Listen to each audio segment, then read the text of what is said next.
Hello there. We are doing a deck tech today on Golos Tireless Pilgrim for Historic Brawl.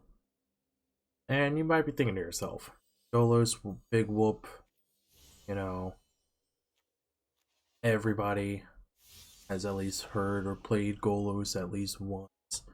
Just 5 color, good spam stuff, blue, blue, blue, and I'm here to tell you that you can do other things.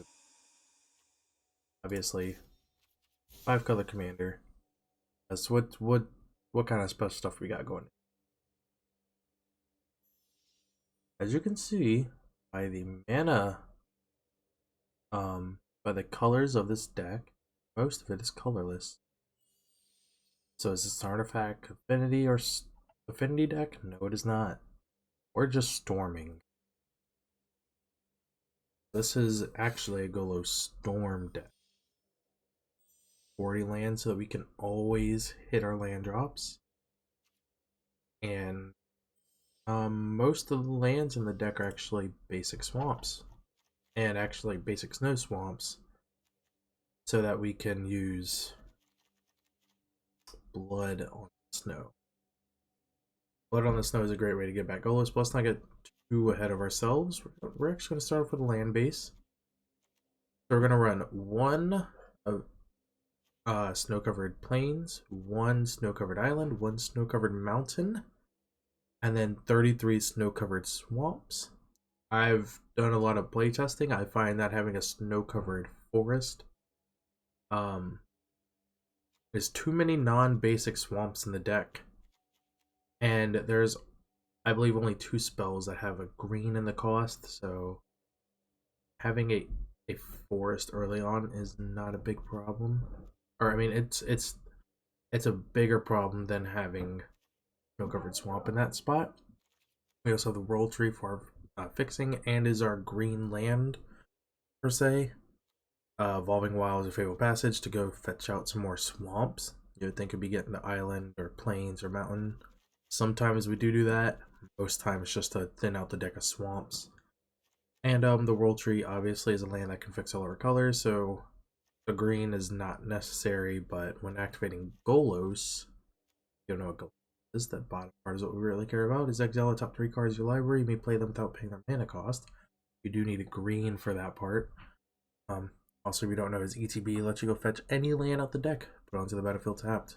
So our main 2 lands that we're going to go search out with Golos's ETB effect are Cabal Stronghold and World Tree. Sometimes if we have nothing better to grab, I will grab an E-Wilds or a Fabled Passage, whichever one comes first.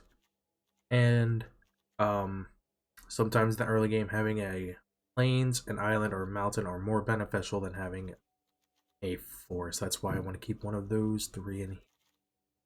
Now let's go and move on to the early game plan, where we're basically setting up to get out Golos ASAP and grabbing these 2 lanes. Sometimes to win a game, all you need is Cabal Stronghold. Other times you will have to rely on the jankiness of his bottom ability to get you out of certain situations, so you will have to go grab the World Tree. Let's start with the early drops. We have Authority of the Consoles. If you do have a Plains in hand, you're going up against an aggro deck. Authority of the Consoles is a great turn 1 play. But again, having that snow-covered Plains in hand is kind of rare. I have played this deck running 3 snow-covered Plains. That time, then I was able to get Authority more often, but there are some games where I'd have 2 Plains on the field before getting out Golos, and that's not ideal.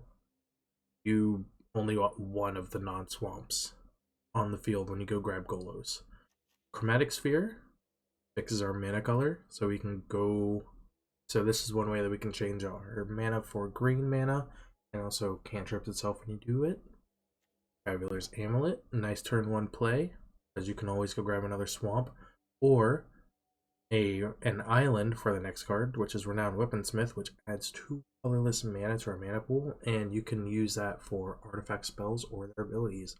So when getting this out turn 2, you have a turn 3 Golos follow-up, and then after that, you can still use Golos's effect if you have the other colors, or the way to fix it, to then use. So this can also be used for Golos's ability covering that 2 cost in the beginning. Plus, he's really good for playing out all the other artifacts that we're going to be talking about in the game. Here is also one of her win cons, the Asa's Oracle. Playing this out as one of the last spells or last creatures really makes for a good win. If you don't know what Thassa's Oracle does, when it enters the battlefield, look at the top X cards. You'll ever X is your devotion to blue. Put up to 1 on top of the library and the rest on the bottom of your library in a random order. If X is greater than or equal to the number of cards in your library, you win the game. So you want this card out towards the end. You don't want to play it on turn 2, turn 3, turn 4, turn 5, unless if you really need a blocker. Next up we have Arcane Signet.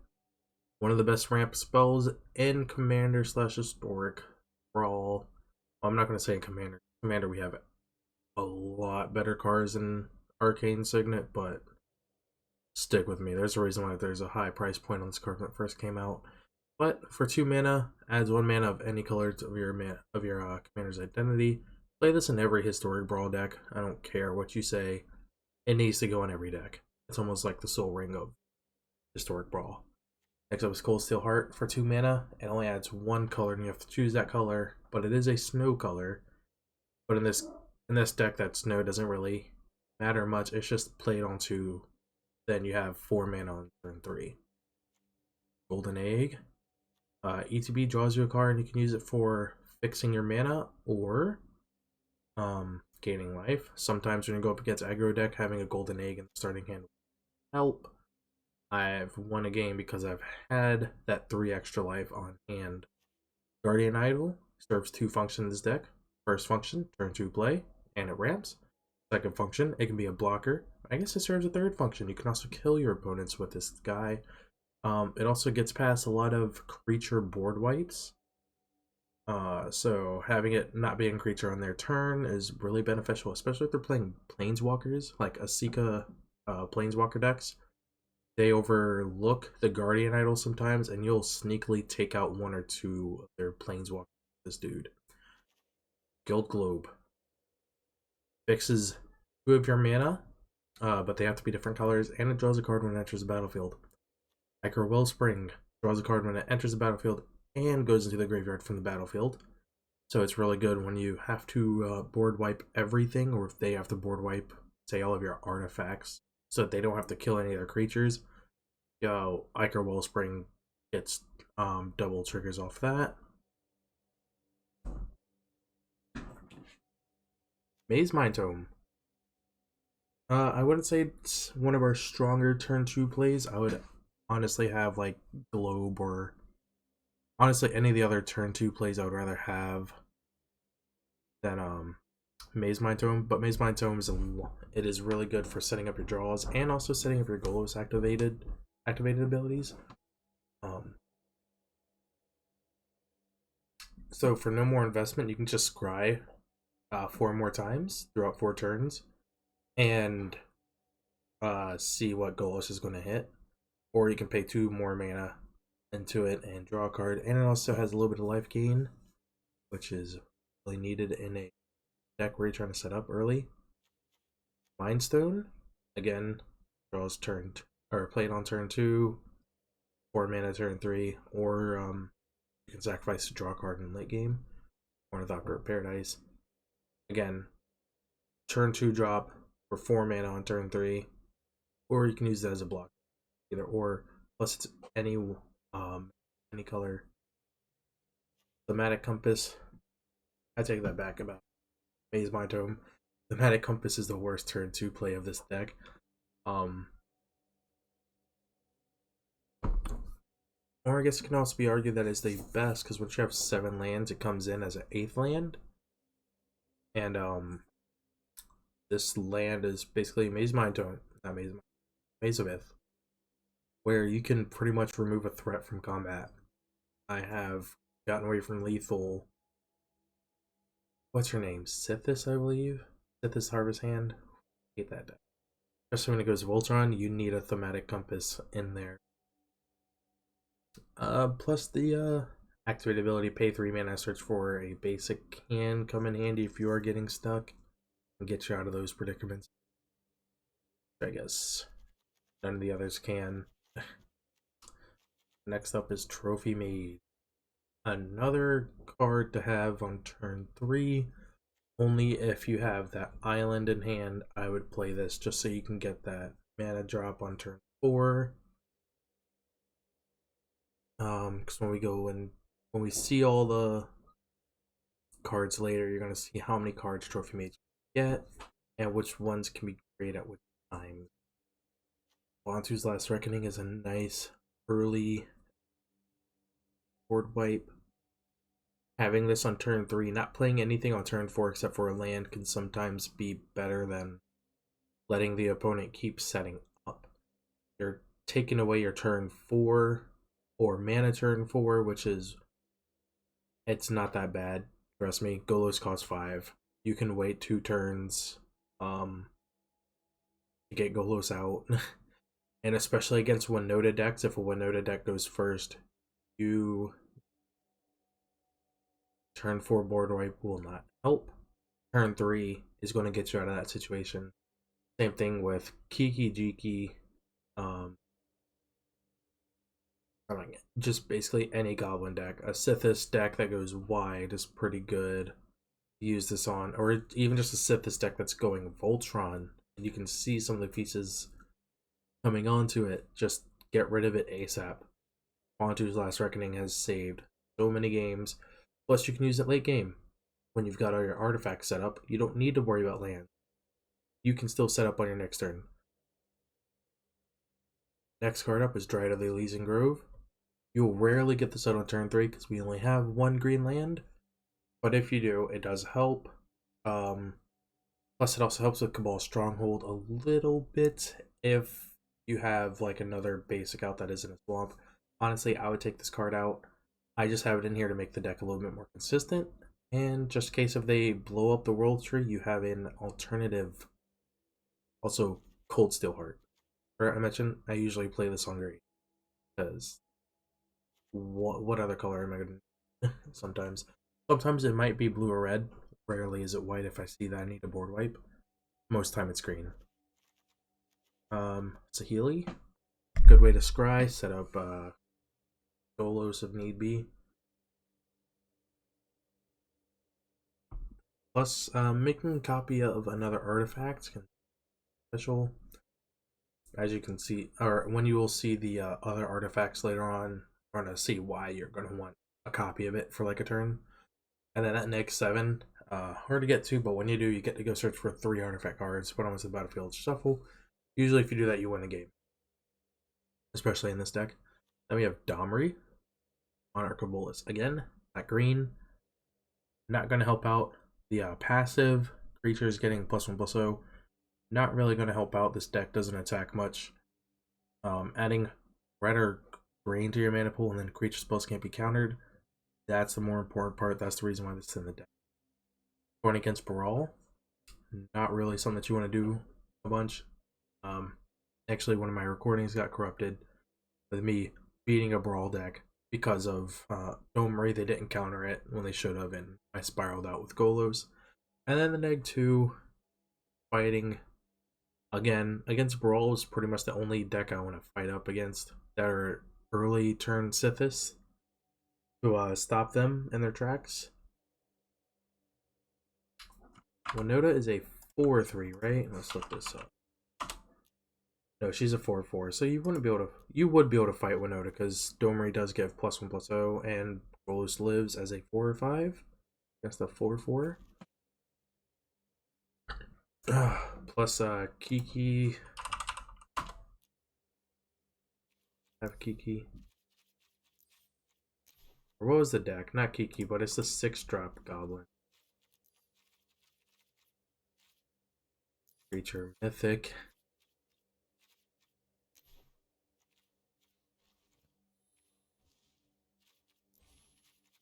It's a legend. Is that not a thing up here? I guess I'm there.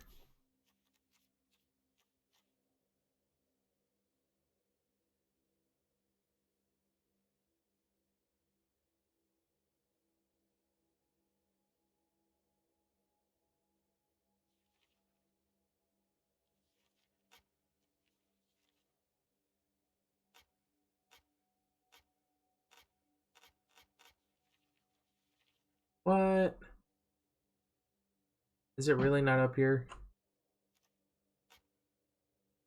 I know I've seen it before. I've gone up against it before. The freaking goblin. Or how about this? Because I don't think it's probably going to be standard. Or is it rare? I don't know. Let's. Stepping goblin. And it costs 6. I do remember that. B1. There it is. So it is rare, not mythic. Yeah, Muxus. You can fight off Muxus, but we're not going to talk about how Muxus works because that's just an evil card. Anyway, we're going to move on to some for 3 mana drops. These are more likely to happen than 2 mana drops. Still good nonetheless. We're getting out Golos turn 4. So we have Altar the Pantheon. So it's going to raise the devotion of each color. We don't care about that. We just care about the bottom part. Adds 1 mana of any color. Then if you control the one of that we have in the deck, God, then you'll gain a life when you tap it. Next up is Chromatic Lantern. Lands I control can now tap for any mana, plus so does this. Great card. Crucible World. Go grab our lands back. Fabled Passage. Evolving Wilds are the main two, which consistently raises our swamp count. Or if they blow up the Cabal Stronghold or the World Tree, you can use it to grab that too. Saved me a few times. Mana Geode allows us to scry and taps for 1 mana. We have Palladium Mirror, which adds two colorless to our mana pool. Way better than some of the other ones, but it is colorless, so we do have to be careful with that. Mainly to get out Golos or activate his ability, just like the Weaponsmith. Replicating Ring.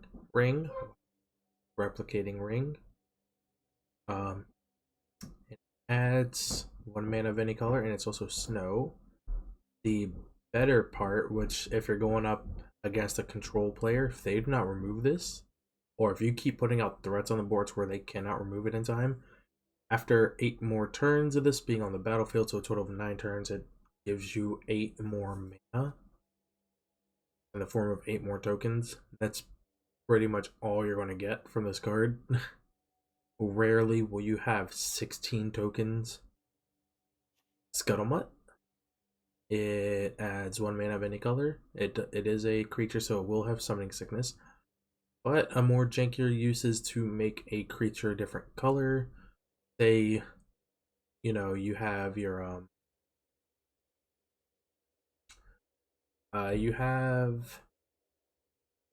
or your opponent has something that has like a color. You can change another creature to have that color or to not have that color, and you can get through. You're never going to use that part except for an actual commander game. Skittering Surveyor, the worst 3-drop in the deck, I'd say, because it enters the battlefield. You search the library for a basic, put that into your hand, not even onto the battlefield. We have it in here just to make our land drops a lot easier. Again, when you have the Trophy Mage, you're never going to grab Skittering Surveyor. You're going to grab one of these other ones. Crucible of Worlds probably in late game to resurrect your Stronghold or the World Tree. I move on to the 4 drops. The first 2 are kind of my favorite cards in all of Commander. Settle the Wreckage. They swing in with a bunch of tokens. You do not care about how many lands they're going to get because you should probably win the next turn, or you're buying yourself 1 more turn by playing this card. When they attack, you exile all their creatures, and they have to search their library for that. Well, they can search the library for that many basics. Historic Brawl, more people are running basics than non-basics. In actual Commander games, I've seen decks that only have like 2 or 3 basics in the whole deck. So playing this against them will be great. But again, like also exiling their big threats like a Shieldred or Vorinclex or the Goblins, Winotas, Humans, because they cannot be destroyed the turn that they had come in attacking. You can exile them that way. But yeah, this card is really great if you're trying to survive a swing, Wrath of God destroys all creatures. Self-explanatory. Then we have Jace, Wielder of Mysteries. Probably the one spell that you rarely cast out of hand because of that triple devotion. Another one for win cons. If you would draw a card while there's no cards in your library, you win the game. Woo! So, we have +1, which lets target player mill 2 cards, which usually be us, and then we draw a card. And then the negates is just draw 7 cards. Pretty easy. Next up, Asa, our only god in the deck. Pretty much, you can either play this or teleportation circle, I believe.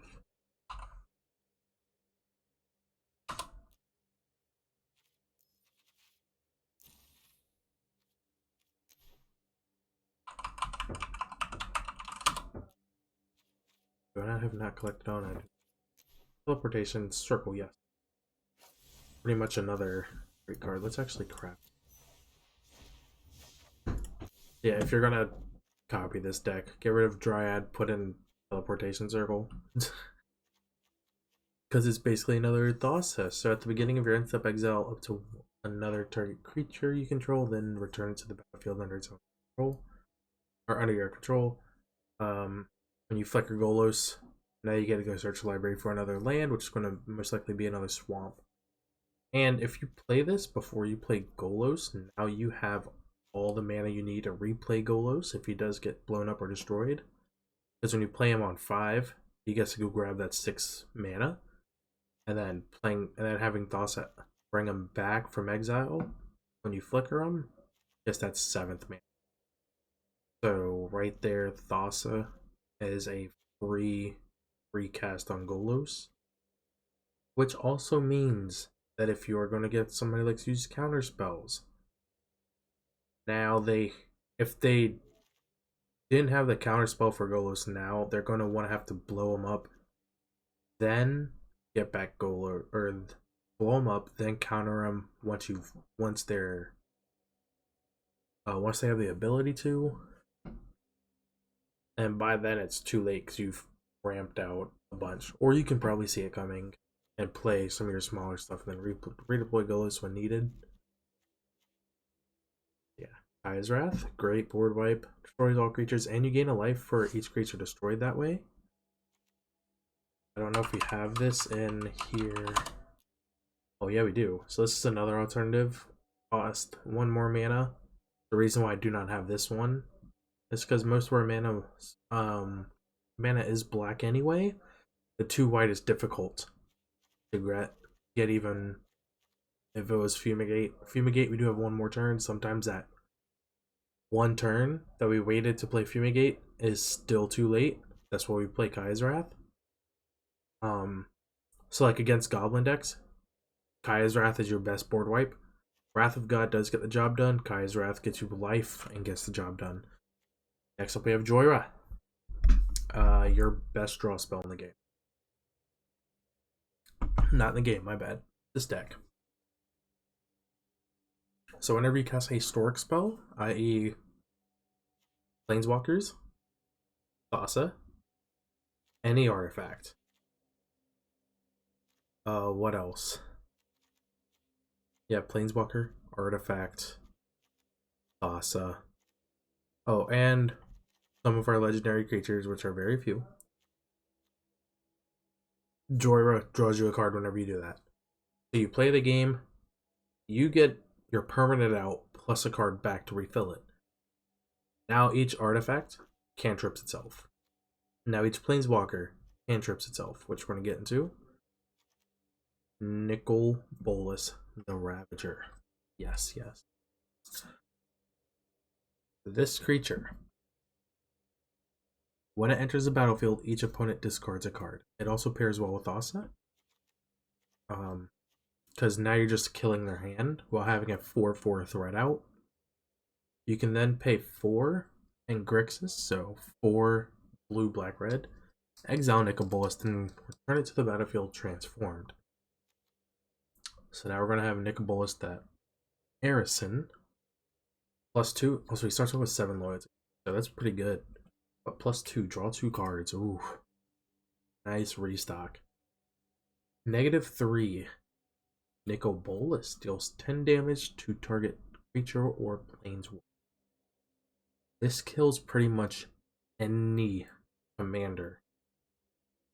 The only one I can think of is that flying double strike vigilant dinosaur that costs 8 mana. If you're paying 8 mana for that, you deserve to have that thing out. um, I think that's like the only commander which you'll rarely ever see that doesn't get killed by Nicol.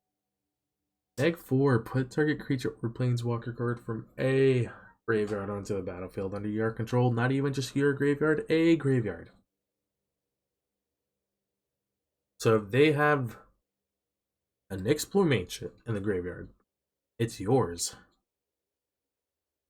Any of the Praetors in their graveyard, yours. If they are a Reanimator deck and they left their commander in the graveyard, it is yours. Possibilities are endless with that -4, creates a little bit of chaos while creating a nice plus for you. -12, exile all but the bottom card of target player's life.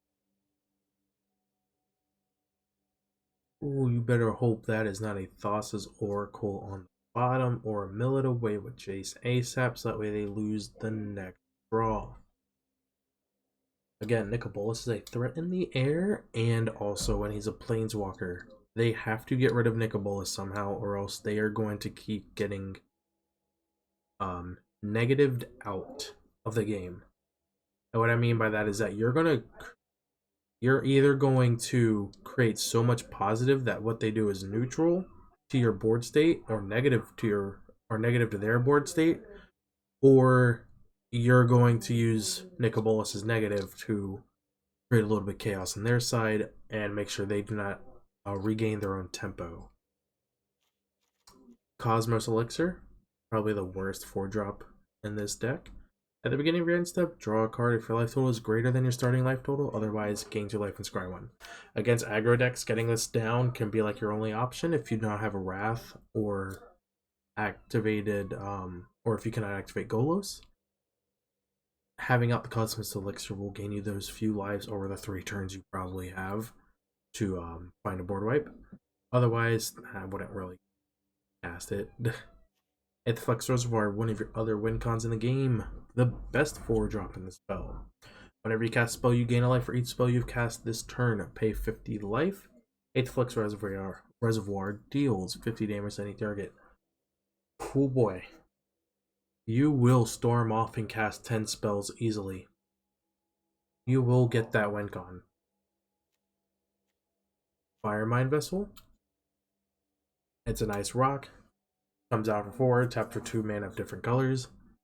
Hedron Archive. It's like Fireman Vessel, except it doesn't come in tapped. It taps for colorless mana, and you can sacrifice it to draw 2 cards. Good in late game if you really need to find a card. Mystic Forge lets you look at top card anytime, and you can cast your colorless and artifact spells off the top. So, one of the best colorless spells to cast off the top is Ugin, the Ineffable, because then it makes all of your color spells cost less, and if you can cast them from the top, they still cost less. So you can store them off with Ugin and Mystic Forge sometimes. Sometimes you're just going to hit like 5 swamps and sucks. But you can also pay 1 life and exile the top card of your library. Good to get off those swamps. Thrawn Temporal Gateway. I'd have to say it's the second best 4-drop in the deck. And then, because like Aetherflux is like the best, this is going to be your second best. Because, well, what about Bolas or Joyra? Holy crap. You can pay 4 mana and tap this bad boy and put any historic permanent onto the battlefield from your hand. This is great when going up against counterspell decks that want to counter your artifact spells or any of your planeswalkers that you might be playing later on. Plus, like the 2 main cards that you want to go search for in this deck, you can put down for cheaper using Drawn Temporal Gateway to get around counterspells. Plus, you can drop your historic stuff on their turn before they end their turn. You can have a planeswalker out with full loyalty, ready to go, and didn't cost you much. Plus, it's 4 generic mana. Sometimes, if you need to like circumvent Nicol Bolas's cost, you can just use that. Now we go into the 5-drops. There's only 2 of them. Both of them are just negatives for the opponent. Doomscar, which you can invest 2 mana early on and foretell it, so it only costs 3 mana. But then again, that 2 white is pretty difficult to get, so you're more likely paying 5 for this. You could replace this with Fumigate again, but it's just that flexibility of playing it on 3 if need be as your second, like, Bantu's Last Reckoning. It is there. Invoke Despair. One of my favorite cards to come out of Dynasty. I mean, look at that, 4 black. What kind of deck could this need to go with? Anyone where your deck needs to have more of a positive, and the best way to do that is putting your opponent at a negative. So, target opponent sacrifices a creature. This gets rid of any indestructibility that they might have. They have to sacrifice it. If they can't, they lose 2 life and you draw a card. My gosh. I thought this card would be awful until I saw that text. If they cannot get rid of a creature, you get a plus and they get a negative. Right there, on the card. And then there's more. Repeat this process for an enchantment and a planeswalker. Again, this is a black card, and it is another way for black players to get rid of pesky enchantments. Of course, they get to choose which enchantment they sacrifice, but if there's only one, it's gone. And usually, most decks only have like 1 or 2 enchantments. So, having this gets rid of that, and a planeswalker. With all the planeswalker decks rolling around nowadays, this is a really nice thing to see. Getting rid of a high loyalty planeswalker because they went too wide for you, this just circumvents it. And if they don't have a planeswalker, again, you lose a card to life. Or they lose 2 life, you get a card. If they do not have an enchantment, they lose 2 more life, you get another. All I can say is that for 5 mana, you're getting rid of more than 5 mana of their things, or you're drawing 3 cards and making them lose 6 life, which in black, all I can say is positives all around. I feel like if it was just black, black, black, black, it would be so much better, but you can't always get what you want. But yeah, I love this card. My favorite card to come out of the set. Next up. Oh, we do have more 5-drops. What am I talking about? Rise from the Grave. Put a creature card, or put target creature card from a graveyard onto the battlefield under your control. It is black and a zombie and just 2 its other types. I do not care about that last sentence. It's all about the first sentence, grabbing one of their creatures or one of your creatures, Golos, from the graveyard. Great card to have. Makes Golos go from, I've seen Golos cost 21 all the way down to 5 again. Unburial Rites. Does it one more time. Grabs a creature from your graveyard only and puts it onto the battlefield, and you can flashback it for 4 mana. Then easily, Golos cost 5, cost 4. Now he's back up to 21. Hour of Devastation. It's a good way to get rid of some of the gods in the game. First one that I immediately thought of when I was making this deck was Heliod, because most people don't put the counters on Heliod. They put on the other creatures, so this gets rid of Heliod. Gets rid of the other Thassa's that might be laying around. Other than that, it doesn't get rid of much. It also deals 5 damage to each non-bolus planeswalker. So while you have a Nicol Bolas that's at 10 loyalty, they just lost their creatures and their planeswalkers. This card is rightfully named the Hour of Devastation. Next up is Bolus, Dragon God.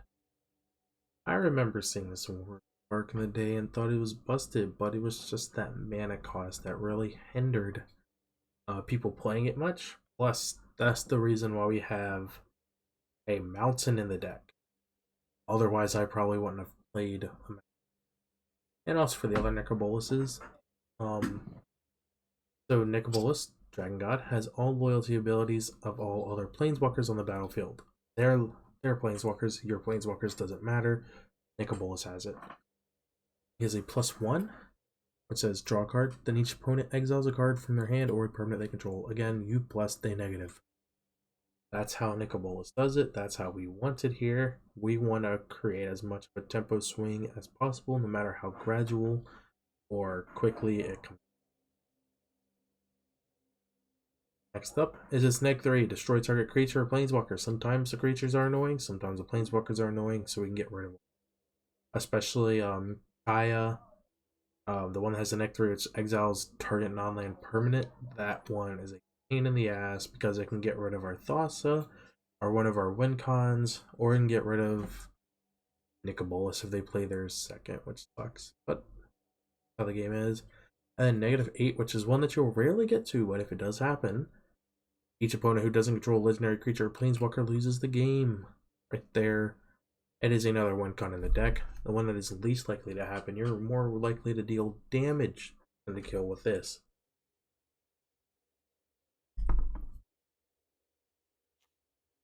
Go to Lotus, play it on 5, get 3 mana of any one color.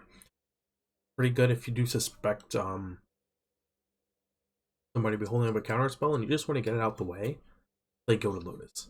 Instead of playing Golos turn 5, just play Go to Lotus. Plus, if they don't counter it, now you have Golos plus more mana. Paradox Engine. Your best combo tool in the game. Whenever you cast spell, untap all non-land permanents you control. When you're playing all those mana rocks I listed in 2, 3, and 4, plus some other ones we're going to get to, and also Skill Lotus, you will create infinite mana pretty quickly. Activating Golos for 7, if you at least hit one spell each time, you're creating infinite mana. Most of the time when you have this out. That or you're trying to like work your way up to infinite mana. Now we move on to the 6 drops. First up we have Planar Cleansing, 3 white, destroy all non-land permanents. But Salem, how are you gonna get all that white mana? World Tree.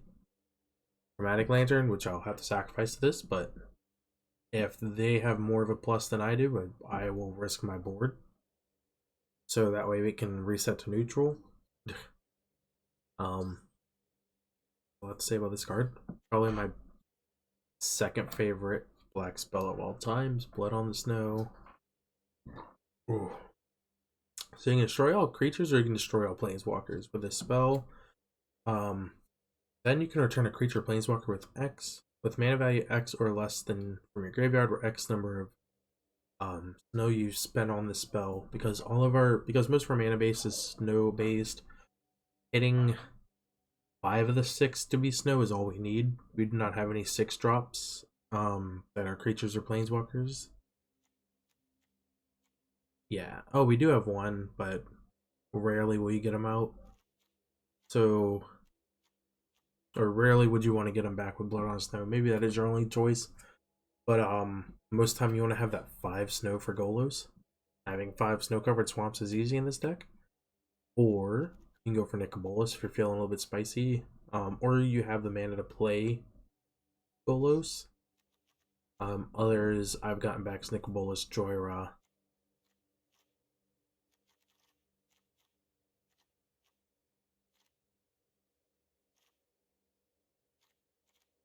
I've gotten back Jace, but mainly I grabbed back Domri. That non-counterable is coming in handy for your creatures.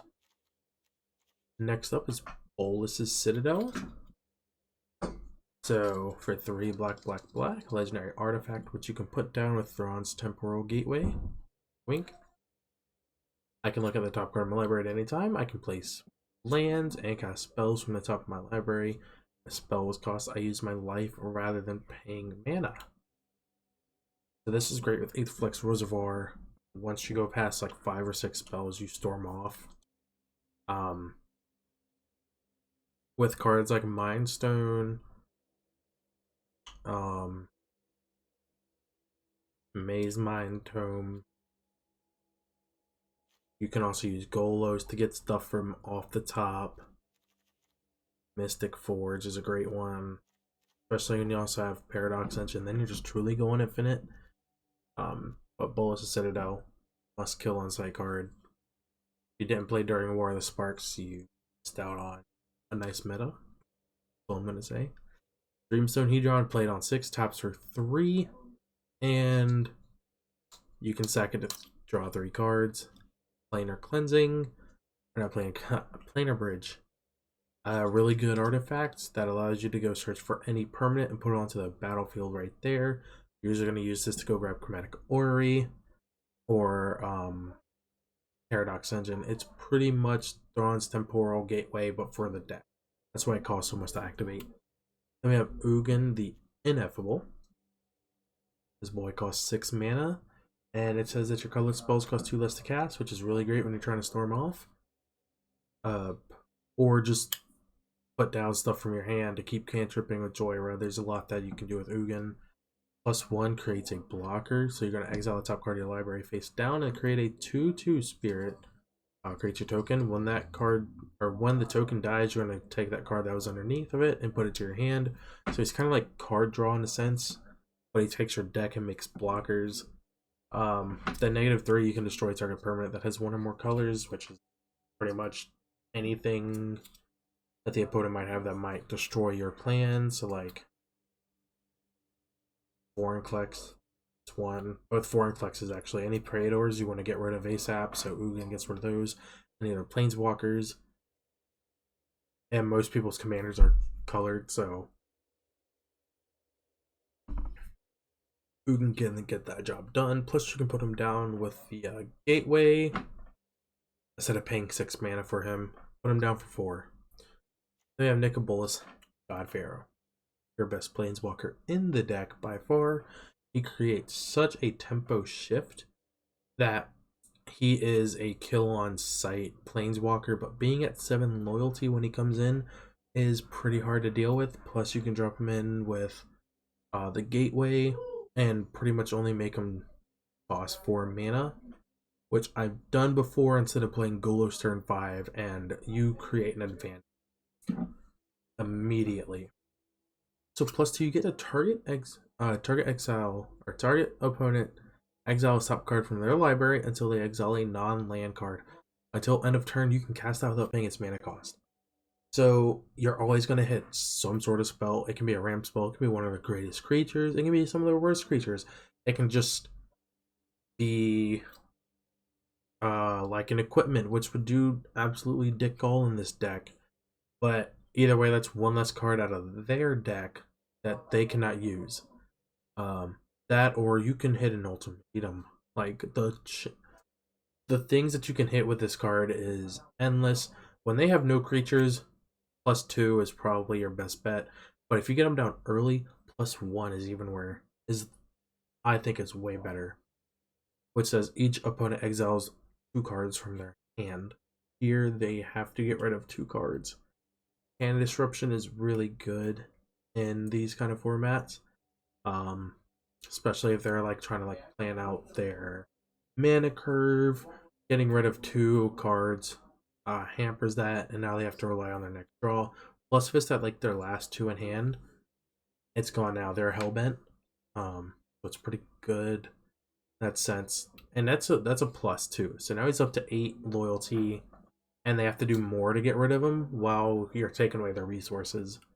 Again, early on, Nicol Bolas, any Nicol Bolas is disruptful. Later on, they might be able to deal with it, but still.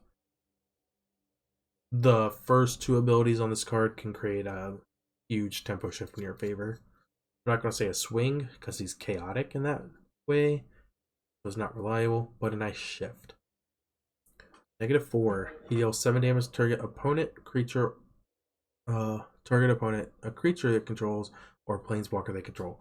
So again, this is going to get rid of most of their creatures.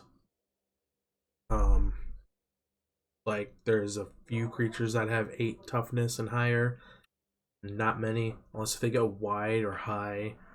Like, if they're playing a +1/+1 deck, it's going to be tough trying to figure out which creature to destroy. Or, like I said, Sithis, that's going Voltron. That could probably be too far gone to get rid of. But most of the time, you're getting rid of something with a -4. And he's still at 3 loyalty, which is a nice cushion. Then you have his -12, which is exile all non-land permanents your opponents control. Get rid of their board. This is a tempo swing, not a shift, a full-on swing into your favor. Their board's empty. Yours could just be Nicol Bolas, and they'll still scoop. Like, or Nicol Bolas could be the last thing that you had, and they would still scoop. Let's be honest. It's too much of a swing for them to deal with. Plus, you're probably +1ing them to death, or +2ing them from their value, and yeah, it's disgusting. Alright, next up, Chromatic Aura. We talked about it a little bit. So this is better than Lantern, because any mana that you produce can be spent as though if it were any color. You also get to add 5 colorless, which can be spent as any color when you tap it, or you can pay 5 mana and tap it to draw a card for each color among permanents you control. You'll never use that. Not in this deck. You just care about those first 2 parts. This first sentence and the add 5. Using that, untapping it with the Paradox Engine. Most of the spells in this deck cost less than 5 mana, as you can see, 5 or less. 1, 2, 3, 4, 5, 6, 7, 8, 9. 10 spells cost more than 5, so you're always going to be like netting 1 mana at least. Whenever you have it with Paradox Engine plus Chromatic Aura with Ball Stronghold, now all that black mana that you have produced can be used as any color. It's really good when you're trying to activate Golos a few times a turn. Using that black for green, red, blue, and white is kind of handy. But yeah, a card that you don't want to get exiled, but you're okay if it does. That makes sense. Like, you can live without the card. It's just really easier to win with the card. Next up is Platinum Angel. Really good way to protect you from losing the game. It's a 7 cost 4/4 with flying. Says you cannot lose the game and your opponents can't win the game. Wow. So now they have to blow up this card if they want to win the game. I've used this in a different deck where I was going up against an elf deck. They had me down to -630 life because I couldn't find a board wipe for so long. Platinum Angel kept me alive. I finally got a board wipe and was able to win the game from there. I was still in the negatives when I won the game too, which is hilarious. But Platinum Angel, if they cannot deal with it, you win the game. It says that's the card. Razaketh the Foul-Blooded. You really only want to play this card in desperate situations or if you hit off Golos. You can easily replace this with his Diabolic Tutor in this.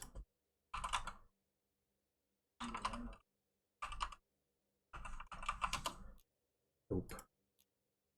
But Grim Tutor, I know that's in the game. Yep, there it is. Grim Tutor would be a way better card in this deck than Razaketh. So yeah, if you're gonna adopt this deck, I would say get rid of Razaketh, replace with Grim Tutor or any other tutor, because Razaketh on 8 is pretty bad for tutoring a card, plus you have to pay 2 life and get rid of a creature for that. Why is it in the deck then? First of all, like I said, you can hit this off Golos, and now you can use Golos as many times as you want to as fodder for searching for cards. I've done this before where I've created a bunch of infinite mana, or I'm just gonna buy a bunch, just an infinite amount of mana with Chromatic Aura Paradox Engine spam.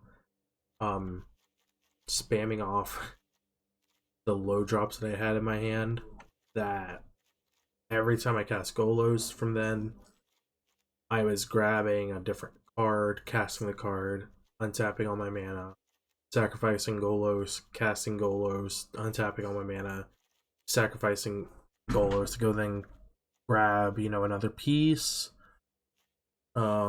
Like Aether Flux, that way now I'm gaining life every time I cast Golos on the next card, and then you just create so much value from Razaketh that having that one tutor in the deck would have been way worse than having Razaketh out. Um, he's just a janky guy, Just and he can also put out from the gateway for only 4 mana instead of 8. And playing this on 4 is again like playing Nicol Bolas on 4, except way worse. Because they have a turn to respond to this, not a turn to respond to Nicol Bolas. But still, having a flying 8/8, not a lot of people can get rid of it. Or if they do get rid of it, then they wasted one of their removal on Razaketh instead of Golos.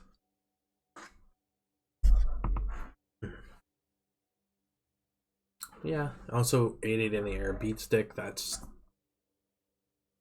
there's a clock there. There's a clock on Razaketh. Like a guaranteed clock, whereas I guess Nicol Bolas doesn't create a guaranteed clock. But that's the deck. Tell me what you think about it. Tell me what you think needs to come out and what should come in. Like I said before, Thematic Compass can come out, but that Spires of Veraska kind of needed. Riot of the Elysian Grove can come out. Then again, would you put in Cultivate just for 2 more basic swamps? Or would you put in a forest in place with the Cultivate just to make that more consistent? Haley Rye could come out. That -7 does take too long. Domri is arguable for coming out. Could say, instead of playing Thoughts, you go for Teleportation Circle. But I don't have enough blue devotion to make that into a creature to make this threatening to be creature exiled. Nah, I'd say Thoughts stays in. Cosmos Elixir can definitely come out. Again, it doesn't have enough value on 4.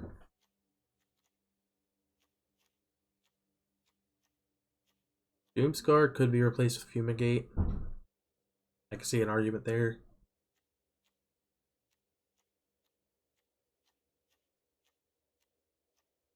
Blood on the Snow, I can see an argument for because it does cost 6 mana to board wipe with the potential of bringing back Golos. I see an argument for Dreamstone Hedron because it does cost 6 mana. To get only 3 mana back, like late in the game, you're not going to get that much value. And Razaketh for another tutor. But yeah, tell me what you think of the deck. Tell me what changes you think are going to make it better. Because I'm always looking to improve.